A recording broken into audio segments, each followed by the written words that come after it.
السلام علیکم۔ امی مجھے مجبور نہ کرو اس شادی سے، مجھے نہیں کرنی اس لڑکی سے شادی۔ ماں نے غصے سے بولا، تو بکواس نہ کر، اتنی پیاری لڑکی ہے، خوبصورت ہے، سمجھدار ہے، حافظہ قرآن ہے، تم کو کیا ناچنے گانے والی لڑکی چاہیے؟ اسد نے پانی کا گلاس دیوار کے ساتھ مارا، مجھے نہیں کرنی شادی اس سے، بس۔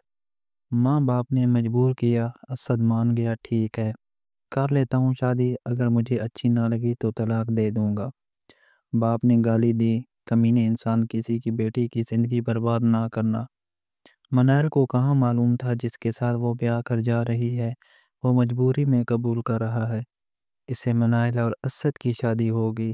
منائل اچھی لڑکی تھی، بہت اچھی، کب کون نصیب میں آ جائے، کب چلتے چلتے کوئی ہاتھ تھام کر زندگی کو جنت بنا دے، اور کب کوئی جنت سے زندگی کو جہنم بنا دے، کون جانتا ہے۔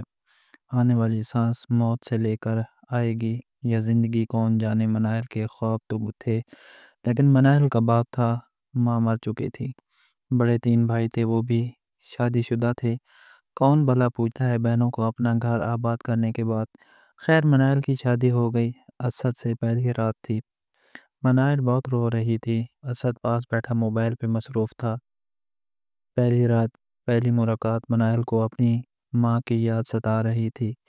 آج ماں زندہ ہوتی تو اس کے سینے لگ کر ودا ہوتی۔ ماں کے بنا بیٹیاں خود کو اکیلا محسوس کرتی ہیں۔ اسد نے منائل کی طرف دیکھا، آنکھیں سوکھتی، رو رو کر بے بس سی تھی، اداسی تھی چہرے پہ۔ اسد کو منائل پہلے ہی پسند نہیں تھی۔ منائل کی طرف دیکھتے ہوئے بولا، اب کیوں تو رہی ہے؟ تم کو کوئی پھانسی تو نہیں دے رہا نا؟ اپنی منحوس آواز بند کر، مجھے بہت برا لگ رہا ہے۔ منائل اسد کے اس رویے پہ اور پریشان ہو گئی۔ خیر، رات گزر گئی، منائل خاموش رہی۔ لڑکیاں بہت عجیب ہوتی ہیں، بہت کچھ سہتی ہیں، بھوک تانے غریبی، پھر بھی خاموش رہتی ہیں۔ اسد دوسرے شہر میں ایک کپڑے کی فیکٹری میں کام کیا کرتا تھا۔ فیکٹری والوں نے ایک روم دیا تھا فیملی کے لیے اسد کو۔ اسد کچھ مہینے بعد منائل کو اپنے ساتھ لے گیا، گھر سے بہت دور۔ منائل اپنے شہر، اپنے گھر سے، اپنے ہم سفر کے ساتھ بہت دور ایک شہر میں جا بسی تھی، ایک محلہ جو بہت عجیب سا تھا۔ یہاں لوگ اپنے کام سے کام رکھتے تھے، کوئی مر رہا یا جی رہا، کسی کو کسی سے کوئی مطلب نہ تھا۔ منائل کمرے میں داخل ہوئی، سارا سامان منائل نے اٹھا رکھا تھا۔ اسد چلا کر بولا، جلدی سے اب سارے کمرے کی صفائی کر، میں آتا ہوں۔ منائل تھک چکی تھی، اسد باہر چلا گیا۔ منائل بیڈ پہ لیٹ گئی، سوچا کچھ دیر آرام کر لوں پھر کمرے کی صفائی کروں گی۔ لیٹی ہی تھی کہ آنکھ لگ گئی، سو گئی۔ رات کا ٹائم تھا۔ اسد گھر آیا، دیکھا منائل سوئی ہوئی ہے، سامان ایسے ہی بکھرا پڑا ہے۔ اتنی کمینی عورت ہے، میں کہہ کر بھی گیا تھا کمرے کی صفائی کر، دیکھو جیسے باپ نے نوکر رکھے ہوئے ہیں، کیسے سوئی ہوئی ہے۔ اسد نے گالی دے کر چلانا شروع کیا۔ منائل ڈر سی گئی، سہم گئی۔ اسد نے منائل کے منہ پہ تھپڑ دے مارا، میں کیا کہہ کر گیا تھا، سمجھ آتی ہے یا نہیں؟ منائل ایسا سے بولی، میں تھک گئی تھی، آنکھ لگ گئی، بس کر دیتی ہوں صفائی۔ جلدی سے برش پکڑا، صفائی کرنے لگ گئی۔ تھپڑ کا درد منہ پہ نہیں، روح پہ ہو رہا تھا۔ صفائی مکمل کی۔ اشد کھانا باہر سے لے کر آیا تھا، خود کھا کر سو گیا۔ جو بچا ہوا تھا تھوڑا سا، وہ کھانا منائل نے کھایا اور بے بسی میں لیٹ گئی۔ صبح بنا بتائے اسد کام پہ چلا گیا۔ منائل سوچ رہی تھی، اسد میرے ساتھ ایسا کیوں کرتا ہے؟ مجھے گالیاں دیتا ہے، مجھے مارتا ہے، ایسی لائف تو نہیں چاہیے تھی نہ میں نے۔ کچھ مہینے گزرے، فون آیا، باپ گزر گیا۔ اسد سے کہا، میرے ابو فوت ہو گئے ہیں، مجھے لے چلو گھر۔ اسد نے منہ بنا کر کہا، جانا ہے تو اکیلی جاؤ، میرے پاس ابھی بالکل بھی پیسے نہیں ہیں، تم نے جانا ہے تو چلی جاؤ۔ اتنا دور کا سفر منائل نہیں کر سکتی تھی، باپ کا آخری دیدار بھی نہ کر سکی۔ بہت روئی تھی، باپ کو یاد کر کے بہت روئی، لیکن کیا کرتی، نصیبوں کی ماری تھی۔ خاموش تھی، خوبصورت تو بہت تھی، لیکن نصیب بہت بدصورت تھے۔ شادی کو 2 سال گزر گئے، ہر روز گالیاں دیتا اسد، ہر روز برا بھلا کہتا تھا۔ ایک دن اسد بہت بھوکا گھر آیا، منائل کو تیز بخار تھا، کھانا اچھا نہ بن سکا، مرچ تیز ہو گئی کھانے میں۔ اسد نے کھانا شروع کیا، اتنی مرچ ڈال وہ کھانے میں، منائل اپنا درد چھپاتے ہوئے بولی کھا لیں، مجھ سے ایسا ہی بنتا ہے۔ اسد نے بانوں سے پکڑا، عورت یہ حرام کے پیسے نہیں ہیں۔ اس نے بلا وجہ بہت مارا منائل کو۔ منائل کی رونے کی باہر جا رہی تھی۔ ساتھ والے گھر میں ایک لڑکا واصف آیا تھا، وہ پڑھا لکھا سلجھا ہوا تھا۔ اس نے دیکھا ساتھ والے گھر سے رونے کی آواز آ رہی ہے۔ دروازہ پہ دستک دی۔ اسد بڑی بڑی مونچھ رکھی ہوئی دروازہ کھولا، سامنے واصف کھڑا تھا۔ سر، آپ کے گھر سے کسی لڑکی کے رونے کی آواز آ رہی ہے۔ اسد غصے سے بولا، کیوں؟ تو ٹھیکیدار ہے اس گھر کا؟ جا چلا جا، دماغ نہ خراب کر۔ واصف کو بہت عجیب لگا اس کا رویہ۔ اسد لیٹ گیا بیڈ پہ۔ منال کا جسم چوٹوں سے بھرا ہوا تھا، بخار شدید تھا۔ یا اللہ، کیا گناہ کر دیا میں نے؟ کسی غلطی ہو گئی مجھ سے؟ اپنی بھابھی کو ایک دن فون کیا، بھابھی اسد میرے ساتھ بہت برا کرتا ہے، مجھے مارتا ہے، پلیز بھائی سے بات کریں، اس کو سمجھاؤ کوئی۔ بھابھی نے طنز کرتے ہوئے کہا، ارے بہن، اپنے گھر کی پرابلم خود دیکھو، تمہارے بھائی خود بہت پریشان ہیں، آج کل مرد مارتے تو ہیں ہی، برداشت کر۔ تو فون بند ہو گیا، کہاں جائے؟ باپ مر گیا، ماں ہے نہیں، کوئی اللہ کے سوا مددگار بھی نہیں ہے۔ اسد کا روز کا معمول بن گیا تھا، ہر روز کسی نہ کسی بہانے اسد منال کو مارتا۔ منال کی عادت بن گئی تھی، اب مار کھانا وہ موت مانگ رہی تھی، مرنا چاہتی تھی۔ ایک دن منال بے ہوش سی پڑی تھی، گھر میں بھوکی تھی، کھانا نہیں کھایا تھا۔ دروازے پہ دستک ہوئی، لنگڑاتی ہوئی گئی، دروازہ کھولا، سامنے خوبصورت لڑکا واصف تھا۔ مسکرا کر کہنے لگا، کیا میں اندر آ سکتا ہوں؟ منال نہ کچھ کہے نادر چلی گئی۔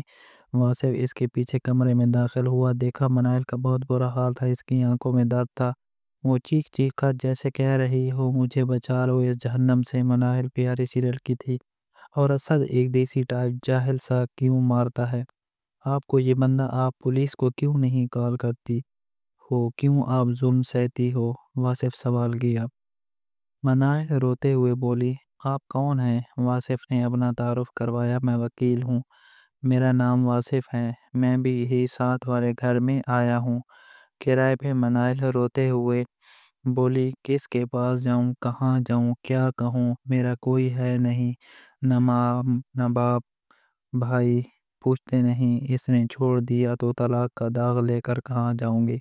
واصف سمجھ رہا تھا مجبوری منائل کے۔ واصف نے منائل کی آنکھوں میں دیکھا، اچھا آپ پریشان نہ ہوں، میں نکالوں گا بہت جلد تم کو اس جہنم سے۔ یہ کہہ کر واصف چلا گیا۔ رات کو اسد آیا، آج تو اسد شراب پی کر آیا تھا، وہی روٹین میں گالیاں دی، کھانا کھایا اور کہنے لگا، چل میں ٹانگیں دبا۔ ساری رات دباتی رہی اسد کو۔ اسد صبح اٹھا، میرے کپڑے پریس کیے یا نہیں؟ مناہر جلدی سے بولی، بس ناشتہ تیار کر لوں پھر کر دیتی ہوں۔ اسد نے گردن سے پکڑا، منائل کو سانس بند کر دیا، منائل کے تو دوں مر جائے نہ تو میری لائف بن جائے۔ مشکل سے منائل نے گردن چلائی، اسد تیار ہوا کام۔ منال جیسے کسی کے انتظار کرتی ہوئی دوڑتی ہوئی دروازے تک پہنچی، واصف ہاتھ میں شاپر پکڑا ہوا تھا۔ منال جاؤ شاور لے کر منال نے پوچھا، لیکن کیوں؟ واصف یاد سے کہنے لگا، ارے جاؤ تو۔ منال نہا کر آ گئی، اکیلی بات بہت پیاری لگ رہی تھی۔ واصف نے شاپر سے بریانی کا ڈبہ نکالا، بہت بھوک لگی، جلدی سے کھاتے ہوئے منال کھانے لگی۔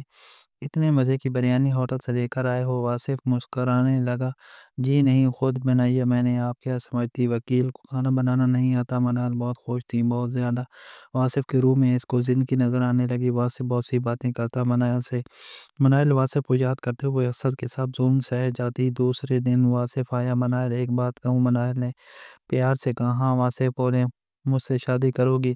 منال کی آنکھوں میں آنسو آ گئے، واصف نہ کھیلو مجھ سے، میں پہلے ہی بہت درد میں ہوں، اگر میرا جسم چاہے تو آ جاؤ، جو کرنا ہے کر لو، لیکن مجھ سے کھیلنا۔ واصف نے منال کے چہرے کو اپنے ہاتھوں میں لیا۔ منال، واصف غیرت مند مرد ہے، ایسا کبھی نہ سوچنا، واصف کھیلنے آیا ہے۔ اچھا سنو، میں کچھ دن کے لیے واپس گاؤں جا رہا ہوں، اپنا خیال رکھنا، آؤں گا تو تم کو چھڑا لوں گا اس انسان سے۔ منال کا دل بیٹھ سا گیا، واصف نہ جاؤ چھوڑ کر۔ واصف نے ہاتھ اپنے ہاتھ میں کیا، اور یقین رکھو کچھ نہیں ہوگا، 5 6 دن میں آ جاؤں گا، ہے نا، خیال رکھنا۔ ماتھے پہ بوسہ کیا منال کی آنکھوں سے آنسو جاری تھے۔ واصف کو دروازے میں کھڑی ہو کر جاتے ہوئے دیکھ رہی تھی تو دیکھتے دیکھتے آنکھوں سے اوجھل ہو گیا۔ واصف رات ہوئی اسد گھر آیا، کھانا کھایا، منائل خاموش تھی۔ اسد نے گالی دی، چپ کیوں ہے؟ کون مر گیا تیرا کمینی؟ میری زندگی جہنم بنا رکھی ہے تو نے، چل مجھے دبا۔ منائل خاموش رہی، واصف کے جانے دکھ تھا، وہ خیالوں میں گم تھی۔ اسد چائے پی رہا تھا، چائے کافی گرم تھی، جان بوجھ کر گرم چائے منائل پہ گرا دی۔ منائل کو آج درد محسوس نہ ہوا، اسے واصف کی یاد آ رہی تھی کہ کسی محلے دار نے اسد کو بتایا کہ اس کی بیوی کا چکر تھا ساتھ والے گھر کے لڑکے کے ساتھ۔ اسد بے قابو ہو گیا، منائل کو بہت مارا، اس نے اتنا مارا منائل بے جان سی ہو گئی۔ اسد مار رہا تھا، منائل اب رو بھی نہیں رہی تھی، خون سے لت پت۔ منائل کو آدھی رات کو اٹھا کر گھر کے باہر پھینک دیا، طلاق دے دی منائل کو۔ منائل گلی میں بے ہوش پڑی تھی، جسم زخمی تھا، خیال واصف کا تھا، کسی نے اٹھا کر ہسپتال داخل کروا دیا۔ لاوارث تھی منائل، کو کوئی اپنا نہ تھا، علاج چل رہا تھا۔ 10 دن بعد واصف آیا، دیکھا گھر کا تالا لگا ہوا تھا۔ واصف کو بتایا کہ اس کے شوہر نے اسے بہت مارا، طلاق دے کر چلا گیا۔ منائل نفسیاتی ہو چکی تھی، وہ ہر کسی سے ڈرنے لگی تھی، چیخ چیخ کر روتی، پھر چھپ کر بیڈ کے پیچھے بیٹھ جاتی۔ حالت بہت بری تھی، ڈاکٹر نے پاگل خانے بھیجنے کا فیصلہ کیا۔ لاوارث منائل موت سے بدتر زندگی گزار رہی تھی۔ منائل کو پاگل خانے لے جانے کی تیاری ہو رہی تھی کہ اتنے میں واصف وہاں آیا، دیکھا منائل بال بکھرے ہوئے، برا حال، آنکھوں کے گرد سیاہ حلقے۔ منائل نے واصف کو دیکھا، مسکرانے لگی، زمین پہ بیٹھ گئی، آنکھوں سے آنسو بہنے لگے، رونے لگی۔ وہ چیخ چیخ کر واصف کو آواز دینا چاہتی تھی، لیکن جسم دل کا ساتھ نہ دے رہا تھا۔ واصف دوڑتا ہوا منائل کے پاس گیا، ارے یہ کیا حالت بنا رکھی ہے تو نے؟ منائل نے اپنا منہ واصف کے سینے پہ رکھ لیا اور تڑپتے ہوئے رونے لگی۔